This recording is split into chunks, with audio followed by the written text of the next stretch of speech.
पत्र परिश्र तुम स्वागत। गत कालांश आमे माने सर्वसम माटीर प्रत्येक पद को आलोचना करथिले। एही कालांश आमे माने एही कालांश आमे सर्वसम माटीर नूतन शब्दार्थ एवं एत सहित एही विषयर संक्षिप्तमूलक प्रश्न उत्तर आलोचना करिबा। तो पिला माने हम देखिबा देछि सर्वस्वा सर्वस्व शब्दर अर्थ होछि सबु अळी अर्दळी सहे सरव सहणी सबु किछि सहिबार गुण रे जे निपुणा देह दुख देहर दुख अळी अरदळी अझट अमाप जाहाकु माप करी हेब नाही। धरिजु शब्दर अर्थ होछि धैर्यरु निदा शब्दर अर्थ होछि कठोर बा टाण दड़मणी शब्दर अर्थ होछि जंजाल। पद्य रूप गद्य रूप को जीवा शक्तिर गद्य रूप शक्ति अरदळीर गद्य रूप अर्दळी धरिजुर गद्य रूप धैर्यरु मुक्तिर गद्य रूप मुक्ति सपनर स्वप्न गौरवर गर्भ सरवर सर्व आदेशे आदेशरे आनंदे आनंदरे। सेमती पतर पत्र जन्म जन्म स्नेह स्नेह तृपति तृप्ति सरग स्वर्ग। प्रतिशब्द को जीवा माँ माँ अर्थ होछि जननी जन्मदात्री देह देहर होछि तनु अपवन जल जल होछि तोय नीर पवन पवन होछि समीर मरुत बा बुकु सिंधु बुकुरला छाती बक्ष पाद होला पयर चरण। विपरीत शब्द जन्मन होछि मृत्यु दुखर सुख दोषर निर्दोष निदार फंपा धीरर मंथर अमापर माप कौलर कठिन स्नेहर घृणा। वर्तमान आम विषयभित्तिक प्रश्न को आम मैंने आलोचना पिला करवा। पिला माने वर्तमान विषयभित्तिक प्रश्न को आलोचना करवा। एक नंबर प्रश्न को जीवा देखि बंधनी मध्यर उपयुक्त शब्दवाची शून्य स्थान पूरण कर। जी दीह सीना तोर पहाड़ पत्थर डैश पतर प्राण सठिक उत्तर है तीनोटी ऑप्शन देसी सबुज कौल बहल। आम पढ़ीसे दीह सीना तोर पहाड़ पत्थर कौल पतर प्राण तेणु कौल पतर हम तोहर तापर ख नंबर को जीवा तोहरी अंतरे आदेशे चले मु घोषी तोर डैश जयगान महाकीर्ति महाजस तेणु उत्तर है महाजस। केउठी हजेजी खोजिदे मोर डैश चाबी काठी एक नंबर ग प्रश्न को जीवा तो देछि केउठी हजेजी खोजिदे मोर डैश चाबी काठी सठिक उत्तर है चेतना। एक नंबर घ अमाप धरिजु दे टिके मते डैश हेउ मोर छाती उत्तर है निदा हेउ मोर छाती। तापर 2 नंबर देछि विपरीतार्थ बोधक शब्द लेख जन्मर मृत्यु दुखर हेब सुख दोषर निर्दोष निदार होछि फंपा धीर हब मंथर अमापर माप कौलर होछि कठिन स्नेहर होछि घृणा। तापर 3 नंबर प्रश्न को जीवा निम्नलिखित शब्द गुड़िक दुईटी लेखा प्रतिशब्द लेख माँ होछि जननी जन्मदात्री देहर होछि शरीर हो पार तनु हो पार बुझेगा अपघन भी हो पार जल सेमती जल तोय हम नीर हो पार पवन बा हो पार मरुत भी हो पार बुकु बुकु छाती बा वक्ष पाद चरण बा पयर। तापर गद्य रूप देछि स्नेह स्नेह मुक्तिर मुक्ति 4 नंबर रे शक्तिर शक्ति तृपतिर तृप्ति सरगर स्वर्ग सपनर कण स्वप्न। 5 नंबर निम्नलिखित शब्द को सार्थक वाक्य व्यवहार कर। अमाप मार स्नेह को मापी हुए नहीं ताहा अमाप अटे। अली छोट शिशु माने पिला बेले अनेक अली अर्दली करथांती। जयगान मातृभूमिर जयगान करवा हेउछि आम मानकर एकांत कर्तव्य। सेमती चेतना प्रत्येक व्यक्ति भितर चेतना संचरित होवार आवश्यक होता है। आघात ये माटी माँ को आम अनेक आघात प्रदान कर भाव में आम वाक्य गढ़ी पार। तापर क्षुद्र उत्तर मूल को जीवा 6 नंबर प्रश्न को आलोचना करवा। कवि କାହାକୁ ସର୍ବସହଣୀ ବୋଲି କହିଛନ୍ତି। ପିଲାମାନେ ଯଦି ଆମେ ଏ ବିଷୟ ଯେଉଁ କବିତାଟି ଆମେ ପାଠ କରୁଛେ, କବିତାର ପ୍ରଥମେ ଲେଖାଯାଇଛି କ'ଣ ନା ସରବସହଣୀ ମାଟି, ଅର୍ଥାତ୍ କାହାକୁ ଏଠି ସର୍ବସହଣୀ କୁହାଯାଇଛି? ଜନ୍ମଭୂମି ମାଟି ମା'କୁ ଏଠି କ'ଣ କୁହାଯାଇଛି? ସରବସହଣୀ ମାଟି ବୋଲିକି କୁହାଯାଇଛି। ବୁଝିହେଲା ପିଲାମାନେ? ତାପରେ ଦେଇଛି କେଉଁଠାରୁ ଆମେ ଶକ୍ତି ଓ ତୃପ୍ତି ପାଉ ବୋଲି କବି କହିଛନ୍ତି। କେଉଁଠାରୁ ଆମେ ଶକ୍ତି ଆଉ କ'ଣ ତୃପ୍ତି ପାଉ ବୋଲି କବି କହିଛନ୍ତି। ଆମ କବିତାରେ ଦେଇଛି, ସୁନ୍ଦର ଭାବରେ ଆଲୋଚନା ହେଇଛି ପିଲାମାନେ। କ'ଣ ଯିବା କବିତାକୁ। ଶକତି ଦେଇଛି ତୃପତି ଦେଇଛି, ତୋ ଗଛଲତାର ଫଳ ମା, ତୋ ଗଛଲତାର ଫଳ। ତ ଆମର ପ୍ରଶ୍ନ ଥିଲା କେଉଁଠାରୁ ଆମେ ଶକ୍ତି ଓ ତୃପ୍ତି ପାଉ? ତ ଉତ୍ତର ଆମର କ'ଣ ହେବ? କ'ଣ ହେବ ନା କେଉଁଠାରୁ ଆମେ ପାଉଛେ? ପାଉଛେ କେଉଁଠୁ ନା ଶକତି ଦେଇଛି ତୃପତି ଦେଇଛି, ତୋ ଗଛଲତାର ଫଳ। ଅର୍ଥାତ୍ ଆମେମାନେ ଏ ମାଟି ମା କ'ଣ କରୁଛି ନା କେଉଁଠୁ ଆମକୁ କ'ଣ ଦେଇଛି ନା ଗଛଲତାର ଫୁଲ ଫଳ ଦେଇଛି। ଗଛଲତା ସେ ଫୁଲ ଫଳ ଦେଇଛି, ତେଣୁ ସେଇ ଗଛଲତାର ଫୁଲ ଫଳରୁ ଆମେ ଶକ୍ତି ପାଉଛେ, ତୃପ୍ତି ପାଉଛେ ବୋଲି କବି ଏଠି ସୂଚନା ପ୍ରଦାନ କରିଛନ୍ତି। ତାପରେ ଆଗକୁ ଯିବା। 6 ନମ୍ବର ଗଲା, 7 ନମ୍ବର ଗଲା, 8 ନମ୍ବରକୁ ଯିବା। ଆମ ମନ ସୁଖ ଲାଗି ହସ କଥା କେଉଁଠାରେ ଭରି ରହିଛି। ସେଇ କବିତାକୁ ଯିବା ପିଲାମାନେ, କେଉଁଠି ହସ କଥା ଭରିକି ଅଛି। ଯିବା କ'ଣ ଦେଇଛି ଦେଖିବା ଆଗକୁ। ମନ ସୁଖ ଲାଗି ନଈ ସମୁଦ୍ରରେ ଭରି ଅଛୁ ହସ କଥା, ହେ ମା ଭରି ଅଛୁ ହସ କଥା। ଅର୍ଥାତ୍ ମନ ସୁଖ ଲାଗି ନଈ ସମୁଦ୍ରରେ ଏଇ ମାଟି ମା କ'ଣ କରିଛି ନା ଆମ ମନ ସୁଖ ଲାଗି ବା ହସ କଥା, ଆମ ମନ ସୁଖ ଲାଗି ହସ କଥା କେଉଁଠି ନା ନଦୀ ସମୁଦ୍ରରେ ଭରିକି ରଖିଛି କିଏ? ଏଇ ମା ଆମ ପାଇଁ। ତାପରେ କବି କାହାକୁ ମା ବୋଲି କହିଛନ୍ତି ଦେଖିବା। ଯିବା କେତେ ନମ୍ବର ପ୍ରଶ୍ନ ଏଇଟା ପିଲାମାନେ? 9 ନମ୍ବର ପ୍ରଶ୍ନକୁ ଯିବା।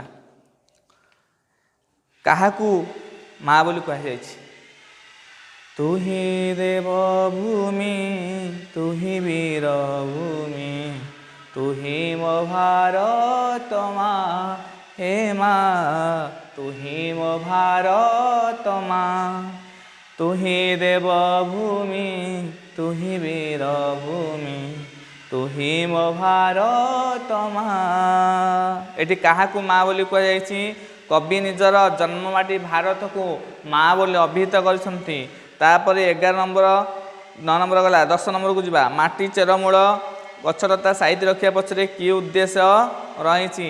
ମାଟି ଚେରମୂଳି ଗଛଲତା ସାଇତି ରଖିବା ପଛରେ ତାର ସନ୍ତାନମାନଙ୍କୁ ସିଏ କେମିତି ସୁସ୍ଥ ରଖିବ, ସନ୍ତାନମାନଙ୍କ ଶରୀରକୁ କେମିତି ସୁସ୍ଥ ରଖିବ, ହେଲା, ରଖିବାର ତାର ଉଦ୍ଦେଶ୍ୟ ରହିଛି। ସେଥିପାଇଁ କୁହାଯାଇଛି ମାଟି ଚେରମୂଳି ଗଛଲତା ମାଟି ମା ଆମ ପାଇଁ ସାଇତିକି ରଖିଛି। ଆମ କବିତାରେ ମଧ୍ୟ ସୁନ୍ଦର ଭାବେ ଲେଖା ଯାଇଛି। ଆଗକୁ ପଢ଼ିବା କ'ଣ ଦେଇଛି ଦେଖିବା। ଦେଇଛି ପିଲାମାନେ ଦେଖ, ଦେହ ଦୁଃଖ ପାଇଁ ସାଇତିଛୁ କେତେ, ଚେରମୂଳି ଗଛଲତା, ହେ ମା ଚେରମୂଳି ଗଛଲତା।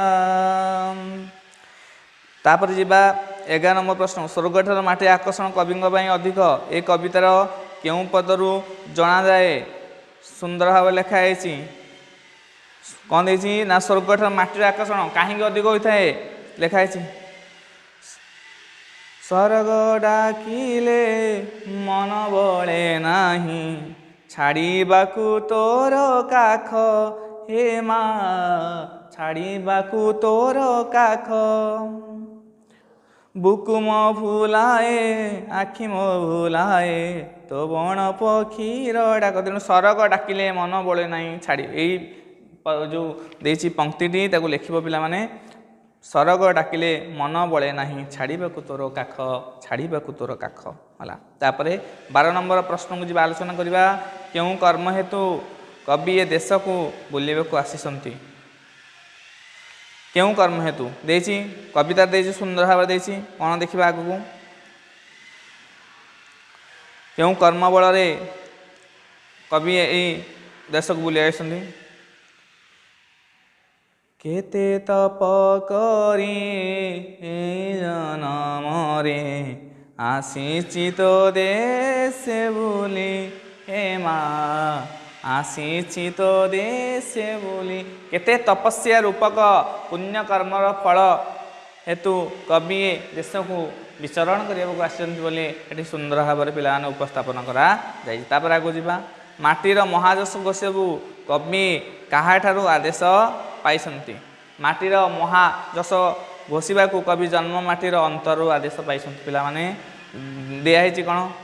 ତୋହରି ଅନ୍ତର ଆଦେଶ ଚଳେ ମୁଁ ଘୋଷି ତୋର ମହାଯଶ ହେ ମା ଘୋଷି ତୋର ମହାଯଶ ହେ ମା ଘୋଷି ତୋର ମହାଯଶ।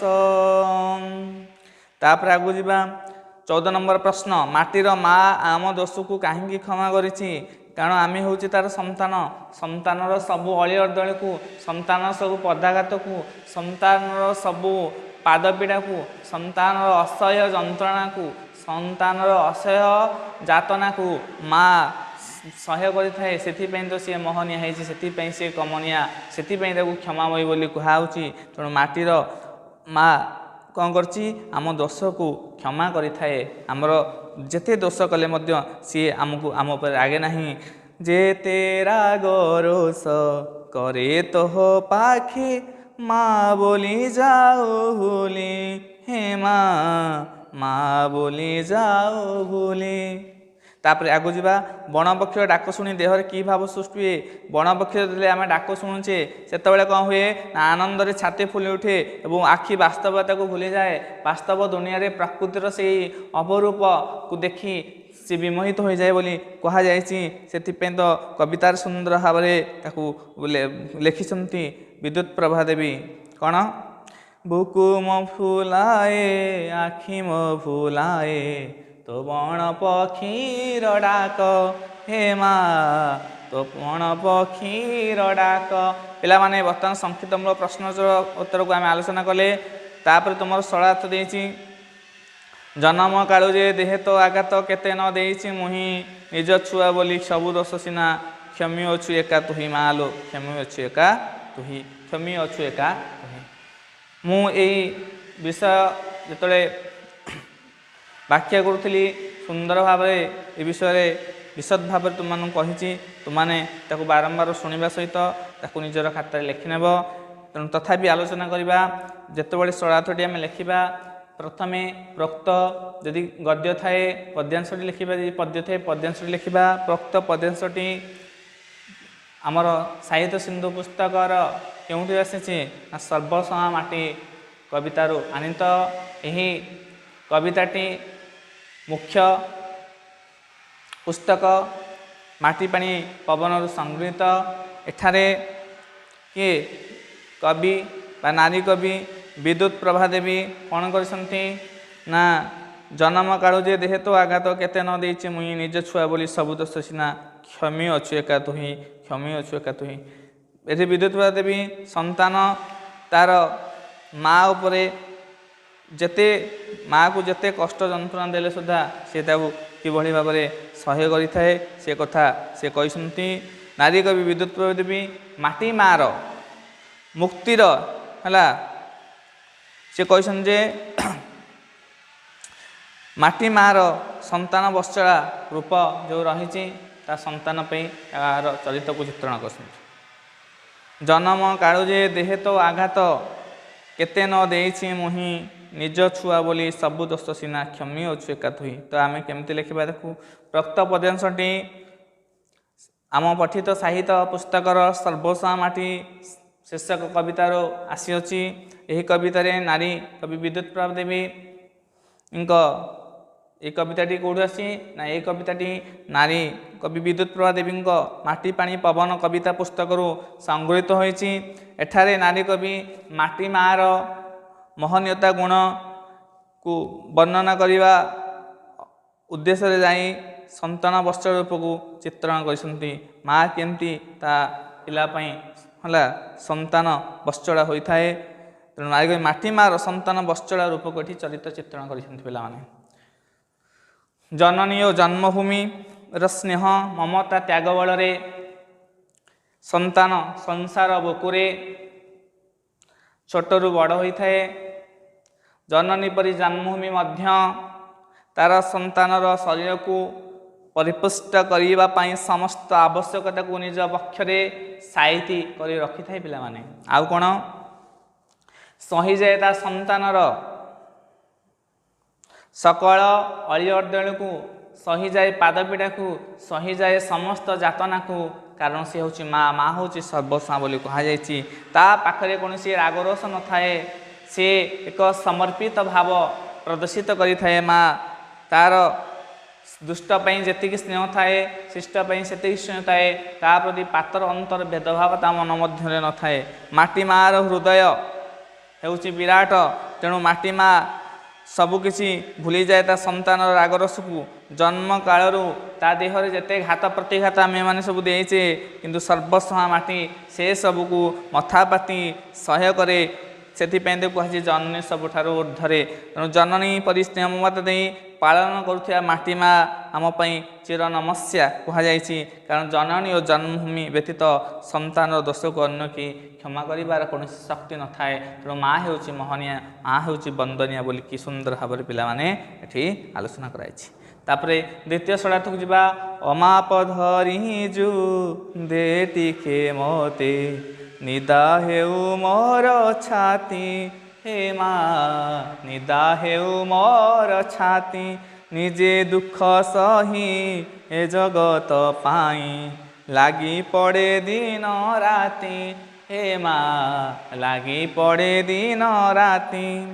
पूर्वपद परपद को नहीं लिखा पिला माने तो आम केमती लिखा प्रोक्त पद्यांशटी बा उक्त पद्यांशटी जी जमी लिखिपर प्रोक्त पद्यांशटी पठित साहित्य पुस्तकर सर्वसा माटी शीर्ष कवितार आनीत एवं एठारे नारी कवि विद्युत प्रभा देवी रचित माटी पानी पवन कविता संकलन संगृहीत। एठारे नारी कवि माटी माँ निकटू धैर्य और सहनशीलतार आशीर्वाद को भिक्षा कहुई। तो पिला माने नारी कविंकर दृष्टि यही माटी माँ हूँ सर्वस्व संतान वत्सल रूप वास्तव में प्रकटित होता है। से संतान जन्मकाल सकल अली अर्दल को सहाय करें पिला माने एवं जेते आघात जेते घात प्रतिघात देले से क्षमा करे और निज बक्षरे संतान साइरी रखि थाए अमाप स्नेह जहाँ को माप कर न थाए। तार शरीर पत्थर परी कठिन हेले प्राण अत्यंत कोमल अटे लहुणी परी एवं कवि माटी मार निकटे धैर्य सहनशीलतार आशीर्वाद को भिक्षा करते। से कहते हे माँ तू मत धैर्य दे धैर्य रूपक गुण सहनशीलता रूप गुण मो भितर तो संचरित करदे बोली ये संबोधन करती। जहाँफल से माटी माँ परी सहनशील हो जगत सबु अली दल को सही जगतर कल्याण निमंते आत्म नियोजन करें बोली कहुई। निजे कष्ट सही अन्यर कल्याण करवा ही वास्तविक मानविकता ताहा एठारे परिपुष्ट होइछि। यह ही कवि लेखनीर एक अंतर्निहित बाणी जहाँ वास्तविक एक सुंदर तत्व को ये कौन करछि ना अभिप्रेरित करछि। तापरे परवर्ती की जीवा देछि तोर मुकती रे मोर मुकती माँ तोर हसे मोर हस तोहरी अंतर आदेशे चले मु घोषी तोर महाजस हे माँ घोषी तोर महाजस। तो आम पूर्वपद परपद को नहीं लिखा प्रोक्त पद्यांशटी पठित साहित्य पुस्तकर सर्वसा माटी कवितार आनीत एठारे किए ना विद्युत प्रवादी नारी कवि विद्युत प्रवादी माटी मार मुक्ति ही संतानर मंगल निहित थाए बोली एही अंतर्निहित बार्ता को प्रदान करिसेंती।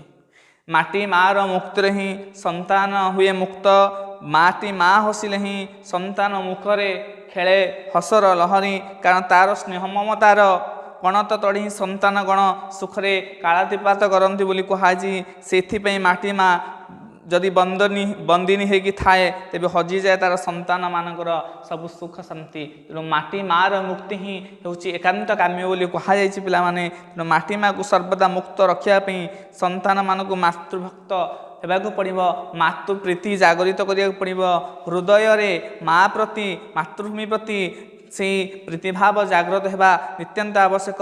यही मातांकर अंतर आदेश से आदेश को पालन करी माटी मार मुक्ति निमंते अग्रसर होउची वास्तविक संतान मानकर कर्तव्य। तार महान कीर्ति को प्रचार करने सहित जयगान करने को हेब ताहले दुखर रात्रि निश्चिंत भाव में अपसरी जाई वास्तविक स्वप्न सार्थकता हो पार बोली कहुई। तेणु देश प्राण हो माटी मार गुणगान करने को कवि एठारे आह्वान करिसेंती। कवि एठारे एक सुंदर तत्व को कौन कर प्रदर्शित करिसेंती बोली कहुई। तेणु आम सरलार्थ आलोचना कले पिला माने वर्तमान आम एक संक्षिप्तमूलक प्रश्न सरिला तापर आमर सरलार्थ सरला तापर आम दीर्घोत्तरमूलक प्रश्न को टिके आलोचना करबा। देछि पठित कविता अवलंबन माटी प्रति कविंकर जो मनोभाव रही माटी प्रति कविंकर जो मनोभाव रही से मनोभाव किपरि थिला से विषय आम लिखा पिला माने लंग टाइप दीर्घ उत्तम लिखा। प्रथम आम कविंकर परिचय देवा एवं तांकर सृष्टि संपद गुड़ी को लिखा तापर केन्द्रीय भावधारा लिखा। एठी अनेक ओडिया साहित्य जगत नारी कवि विद्युत अवदान अतुलनीय अनेक कविता से लिखिं। तन्मध्य स्वप्नदीप झराशिउली कनकाजली मरीचिका एभली अनेक सी लिखिं। एवं परिशेष आम जो विषयटी पढ़ुचे ताहा माटी पानी पवन कौन कविता पुस्तक संगृहीत। एटी सर्वसा माटी शीर्षक कवितार ये केन्द्रीय भावधारा है। ये नारी कवि विद्युत प्रभा देवी माटी माटी को माँ सहित तुलना करी तार जस किभली भाव में गान करती ताहा सुंदर भाव आलोकपात कराई। तापर पिला माने नारी कवि दृष्टि में माटी माँ सर्वस्वा सी हूँ संतान बस्तला पिला माने स्नेहमय जननी सदृशा से तार स्नेह ममता को समस्त सामान भाव बांटी दे थाए क्या प्रति पात्र अंतर भेदभाव न थाए दुष्ट जी शिष्ट से समस्त भी सामान भाव सी बांटे तार स्नेह को अमाप स्नेह तार बक्षरे फलमूल पानी पवन नदी पहाड़ पर्वत सबकि थाए। तेणु सी तार बक्षरे फलमूल पानी पवन सबू देछि शक्ति और तृप्ति एवं तार संतान मान सुखपाई निज बक्षरे सबुज घास कोमला को सी बिछे दिए ता संतान को जमती कष्ट टिके न हो ता पादरे जमती धूली टिके न लागू एभली भाव में मार मनोभाव ये परिपुष्ट होती पाने तार संतान मान सुखपाई निज पक्षरे सबुज घास कोमला बिछणाटी सी रखी सजेकी रखी पाने। एवं यदि तार पिलार देह खराब हुए यदि तार शरीर असुस्थ हुए से कौन करछि ना तार समस्त रोगर मुक्ति से चेरमूली रूपक औषध संचरित कर रखी संचय कर रखी बोली कहुई। आनंद प्रदान समुद्र हस कथा भरी रही समुद्र को देखिले अनेक कहानी मन पड़ जाए प्राचीन कहानी से कथा सुंदर भाव में कहुई। एवं से नुहे पिला माने बण पक्षीर डाकरे छाती गर्भरे फुली उठे तेणु स्वर्ग डाकिले माटी मार कोल छाड़ी जावाक इच्छा हुए ना बोली कहुई। स्वर्ग डाकिले मन बल नहीं छाड़ाक तोर काख सुंदर कथा।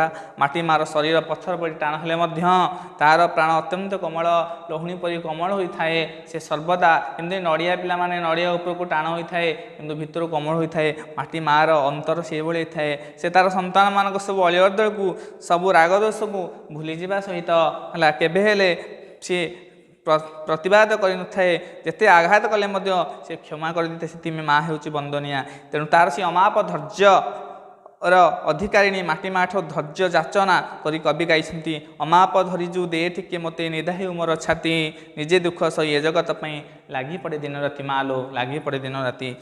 देवभूमि वीरभूमि भारत जननी ही कविंकर माटीमा सी माटीमार मुक्ति ही संतान वास्तविक मुक्ति होता है। तेणु माटीमार मुक्ति एकांत काम्य बोली पिला माने कहुई। तेणु से चेतन गर्भा से माटीर अंतर आदेश पालन करी तार पदधूली को मस्तक तिलक करी चंदन टीका करी कौन तार जयगान करिया कवि आग्रह प्रकाश करी गाई तुही देव मुई तुही देवभूमि तुही वीरभूमि तुही मो भारत माँ तोर पादधूली मुंडे होई बोली रखी तोहरी ना। तेणु जननी और जन्मभूमि सेवाई प्रत्येक संतान अग्रसर होगा नित्यंत आवश्यक। यह ही नारी कविंकर मनोभावर यथार्थ एक प्रतिफलन एठारे सुंदर भाव में आलोकपात कर। तो आम मैंने ये विषयर किसी संक्षिप्त मूल प्रश्न उत्तर किसी सरलार्थक आलोचना कले एक दीर्घत्वमूलक आलोचना कले। अवशिष्टांश जहाँ रही तुमने निजे चेष्टा करने आज तो समय हो जाए परवर्ती काल से एक नूतन विषय को आम पढ़ा। धन्यवाद।